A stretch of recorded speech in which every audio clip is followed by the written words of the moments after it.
This is the Earth Science Classroom. Welcome back to the channel. This video is on a review of the Atmospheric Science unit. This is video 1.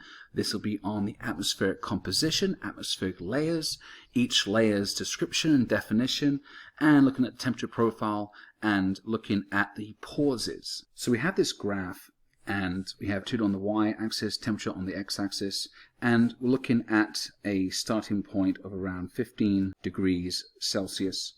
About here.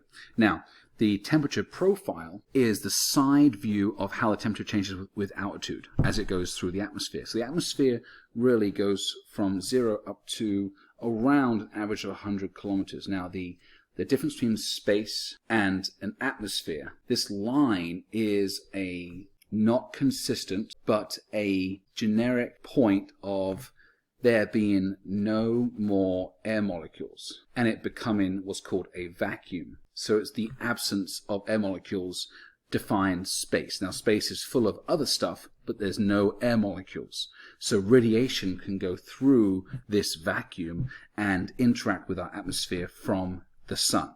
So the temperature is how many collisions there are between the air molecules to release the energy inside of it, and that's how we record temperature. So it's based on collisions. So this graph looks at the temperature going through the atmosphere from the surface, which is 0 up to around 100 kilometers or about 70 miles. So we first get colder, then we get warmer, then we get a lot colder, and then it starts to get warmer again. So if we just draw these horizontal dashed lines to where the temperature changes, the temperature pattern changes. So we have this decrease from the surface down to around minus 60. Then we have an increase in this part of the atmosphere going up to about minus 2 degrees. And then we have a decrease again going down to about minus 85.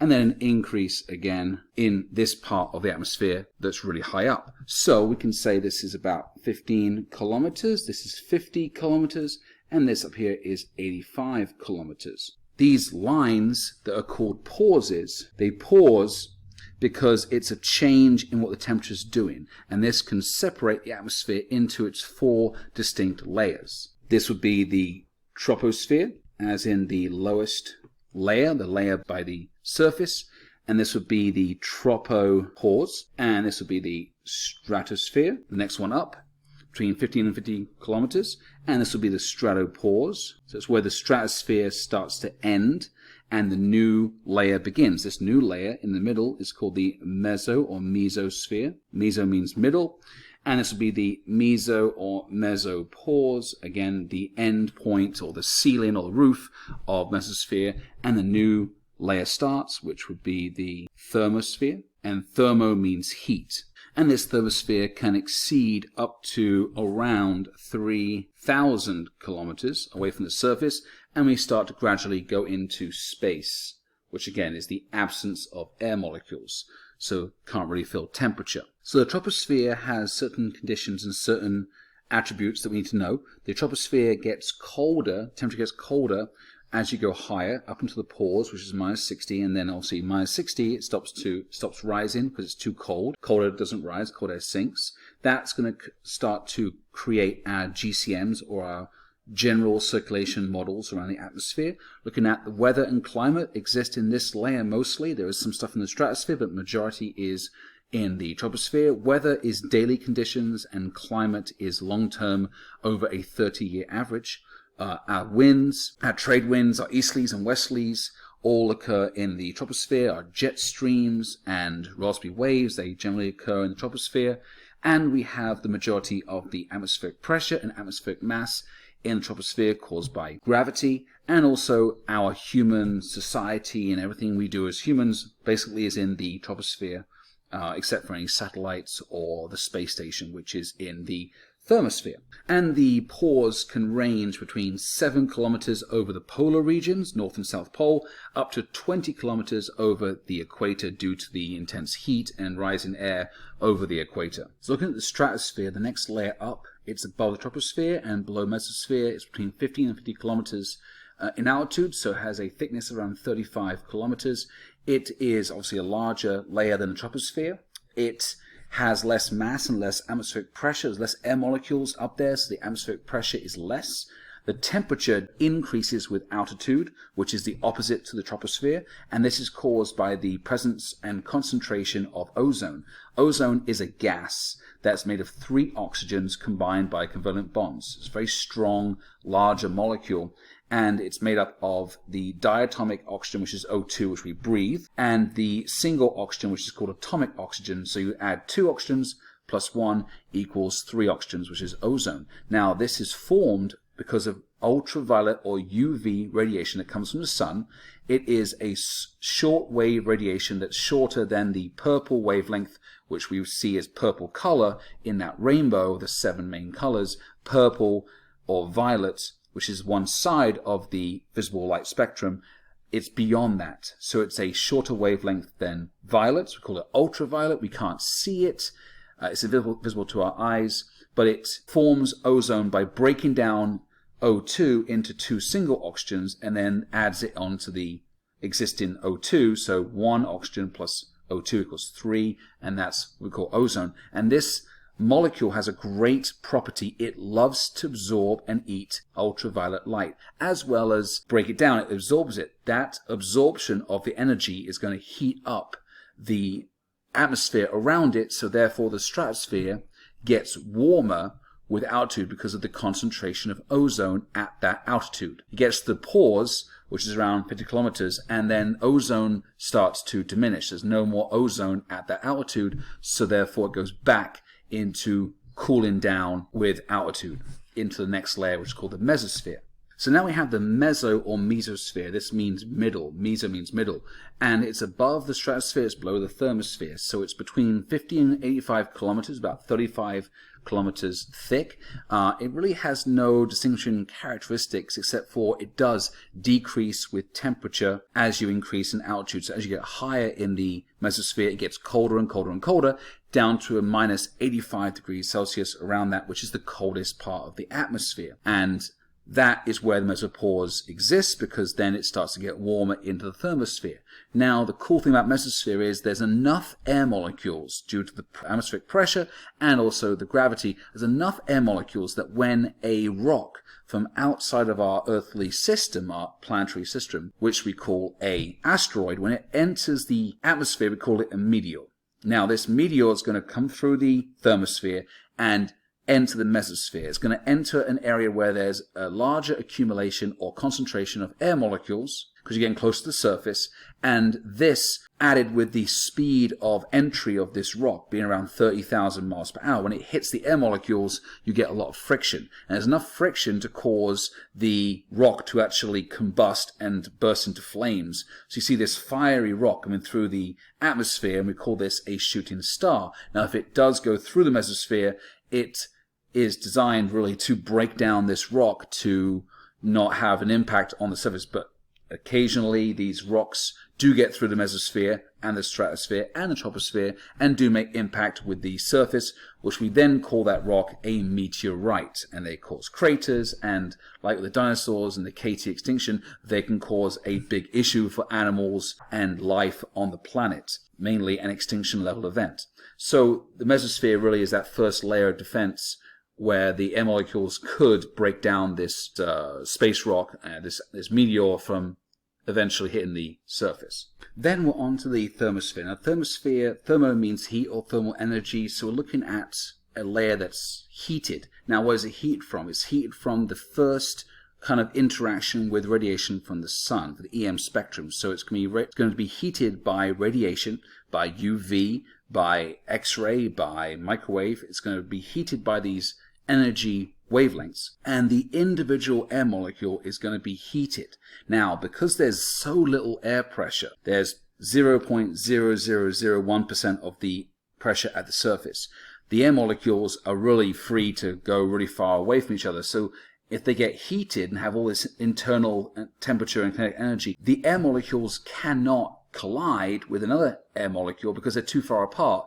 Therefore, the actual air molecule can be really hot, up to 2000 degrees centigrade, but it cannot collide, and that's how we feel temperature. So the air molecule could be really hot, but the layer could be really cold. So there's a kind of an oxymoron right there. And then also this includes the ionosphere. The ionosphere is charged particles, charged ions and electrons that buzz around at this altitude, and they interact with the solar winds and the energy from the sun and create the aurora borealis, which is the northern lights, and the aurora australis in the southern hemisphere, the southern lights. Now you can see those in places like Iceland and northern Canada and the Arctic Circle and certain parts of Scandinavia. And also you could see the southern lights in Antarctica. It also includes the exosphere. Now the exosphere really is a separate layer. It's the fifth layer technically, and that can really extend up into space where space starts. But the thermosphere is the more common layer at the top of the atmosphere. Exosphere can be part of it. This part of the review is on the atmospheric composition, what's in the air, and the variable, trace, and aerosol components. So in discussing the atmospheric composition, we're discussing what the air is made of, what's in the air exactly. And this atmospheric layer is a gas layer, mostly. It has some liquid in it through the water cycle, but the gas layer is held in place by gravity, and it's freely moving because it's a gas, and this is a state of matter that it has certain behavior and certain characteristics, and it has a fluid property, a fluid dynamic. So it's constantly moving, air rising, air sinking. There's lateral movements at the surface, at the different pauses, but the gas is constantly moving whilst being held in place by gravity. And there's difference in pressure and temperatures, but it's a very dynamic part of our Earth. So the gases, we're looking at the top three, which make up the majority of, well, the top two that make up the majority of the atmosphere is nitrogen, which is N2, which is 78.08%, then oxygen, which we breathe, which is O2, which is 20.95%, and then the last one, which is a small kind of unknown gas, so it doesn't really do much, is called argon, and that is AR, and that's 0.9%. So all that added up is around 99%. Now the other 1% of the atmospheric composition, the gases that make up that 1% that's left, could be a selection of helium, hydrogen, neon, argon, which we discussed, CO2, carbon dioxide, which is very apparent in the media and scientific literature about the effects of carbon dioxide and what creates it, also methane, which is CH4, and water vapor, which is H2O. Now, water vapor, CO2, and CH4, methane, they are what's called greenhouse gases, and they also called variable gases. Now, variable is a term that means it can change the amount. So water vapor can change from 1 to 4% based on environment and location, and CO2 and methane can also change over time. So when the dinosaurs were around, CO2 was 8,000 parts per million, and right now it's 420 on average. So it does change over time, and how long the Earth has been around can change a lot. And also the composition. So the first atmosphere Earth had was hydrogen and helium, and it slowly evolved and changed into what we have today, which is nitrogen and oxygen and argon. Then we have the aerosols. Aerosols are suspended particles, little bits of something. For example, pollen, which we have allergies from, grass and tree pollens, and dust, and particulates, we look for in more industry and pollution. Different size of particulates between 10 to 2.5 micrometers. Look at sea spray, like the salty air you can smell by the coast, and also sand, like in sandstorms and dust storms, like in the 1940s in the Dust Bowl. And you also have a thing called CCN, which is called cloud condensation nuclei. These little aerosols or particles are used to help condense the water vapor and turn the water vapor with the CCN or the aerosols into rain droplets in terms of cloud formation.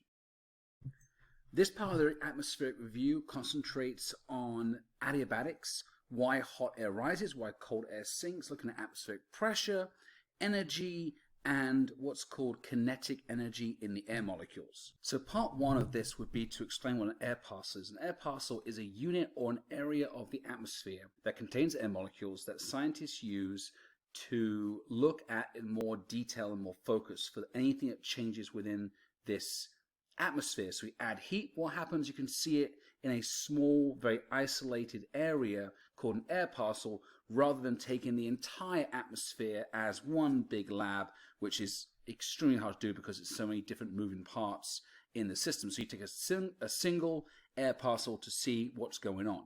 So if we're looking at hot air rising, you're going to have energy added to this air parcel. Now it could be added from the surface. Could be added from radiation, could be added from absorption of ozone in the stratosphere, but you're going to have energy, thermal energy added to this air parcel. So what's going to happen is you have these individual air molecules. I'm going to draw with these little circles. And it's within the air parcel. And the air parcel has a given volume. And there's a given density based on the amount of stuff in the volume, which is mass over volume. And there's also a given amount of atmospheric pressure that these air molecules exert on the air parcel. So we have these three factors to consider: volume, density, and pressure, all caused by the air molecules and how they move. So they move around because they're a gas and they're freely moving molecules.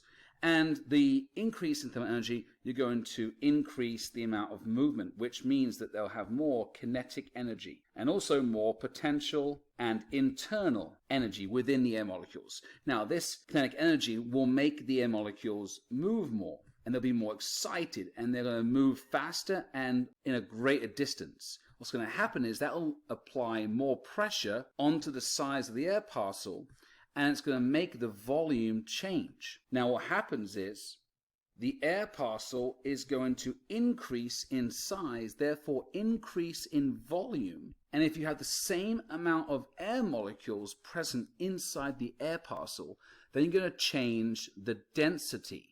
It will become less dense. It will become lighter. It will become more buoyant. It will become lighter and more buoyant. So this larger air parcel, because the air molecules are moving more and applying the pressure on the air parcel to get larger, it becomes lighter and more buoyant, and what's going to happen is it will rise up to a higher altitude. Hot air will rise. So this hotter air parcel that was at the surface, and the environment or the atmosphere around it is 20 degrees Celsius as shown, but the air parcel itself, because the addition of thermal energy becomes 25 degrees Celsius, that is warmer than the air around it. It's going to rise due to the reasons I stated earlier. The rise in air parcel will go higher in the troposphere, because it's the first layer, and at a certain altitude it gets to 10 degrees, but this rise in air parcel will start at 25 and then slowly but surely start to get colder, because there'll be a larger volume air parcel. Those really high, fast moving air molecules, because of the kinetic energy, they will start to not hit and collide as much with the other air molecules because of the larger volume with the same amount of air molecules, and that will cause the temperature to decrease. So the less collisions, the less temperature is released from the colliding air molecules, and therefore temperature of the air parcel decreases. Now, it will keep rising if it is warmer than the air around it. So if it's 15 degrees, it will still rise above what's stated here as 10 degrees. But if it cools down to 10 degrees, that air parcel will stop rising. It's the same temperature as the air around it, and it'll become what's called stable. So this is atmospheric stability. If it's going to rise up, it is unstable. It is hotter than the air around it. It's unstable and rise. If it is the same temperature, it will become stable and maybe even become colder than the air around it, and it would sink. So here's my air parcel. The larger volume of air parcel, after it's risen and increased in altitude, the same amount of air molecules start to not add too much pressure onto the air parcel. They start to move less and collide less. That will cause the density to start to change. It was low density, now it's starting to, with the air molecules becoming less energetic and occupying less space, the air parcel starts to shrink. And what you have is you get less collisions and less energy release, therefore it creates a lower temperature, and that also creates a decrease in the volume. So this air parcel that once was bigger and more buoyant and rose up because of the heat added, because the heat is not there anymore, it's been removed, the volume of the air parcel decreases and the density increases. It gets heavier, and this heavier air parcel is going to sink back down to a temperature that either will add more heat or a temperature that is the same on the outside, and therefore the air parcel will become stable. So the stability of the air, or the air parcel, is based on the addition of thermal energy, and if that air is going to rise or sink or stay at the same altitude. So the term adiabatics is in relation to an air parcel's temperature and a change in temperature is caused by a change in pressure. So if you were to add more pressure, high pressure on the air parcel, it would actually decrease the volume, and increased pressure would cause the temperature to increase. If you lower the atmospheric pressure on that air parcel, it would get larger volume, and it would get colder. So you could have adiabatic cooling and also adiabatic heating. So this is to do with rising air parcel with adiabatic cooling, the lower pressure, the larger volume of air parcel, and obviously this happens with high altitudes when the air is rising. So on the flip side, in the opposite, is adiabatic heating. That is based on sinking air, an increase in pressure, which causes the volume of the air parcel to become smaller, and then there's more collisions due to the air molecules being closer. More collisions means higher temperatures. So based on the pressure would create a change in temperature. So adiabatics does not involve any adding or taking away of heat. It's just changing the size of the air parcel based on pressure. So atmospheric pressure is the combination of the mass of the air molecules plus gravity equals the weight of the air. Now obviously gravity is going a force of attraction down to the center of the Earth. So all of the atmosphere around the Earth, which obviously is a sphere, is being attracted down towards the center of the Earth, the inner core, the center of the mass of the Earth. So the surface pressure, or the surface atmospheric pressure caused by this weight of the air molecule plus gravity, is around 14.6 pounds per square inch. So when you wake up in the morning, the atmosphere exerts 14.6 pounds per square inch on your body. Now we're used to it, so we don't feel it. But you go up in the atmosphere and we decrease in pressure, then you're going to feel that change. If you're going to climb Mount Everest, you'll notice that there'll be a third less oxygen in your breath every time because of the change in pressure, and it makes the air molecules spread out. So when you breathe in, you're just breathing in less oxygen, and your body goes into fatigue, and there's health issues. Besides the weather and the elevation and the other issues, it's just the pressure changes. So the rule is the higher you go in the atmosphere, the less atmospheric pressure you have, because gravity and bringing all the air molecules down towards the surface, and below the first 50 kilometers, so the troposphere and stratosphere, you have 99% of the mass of the atmosphere in that layer. So that's where we are. So we have our oxygen, nitrogen, argon concentrated around the surface of the Earth. Thank you so much for watching the video. I hope you enjoyed it. If you like it, please subscribe and maybe hit the like button. If you like more on this content, please check out my channel, which has all these videos on Earth science.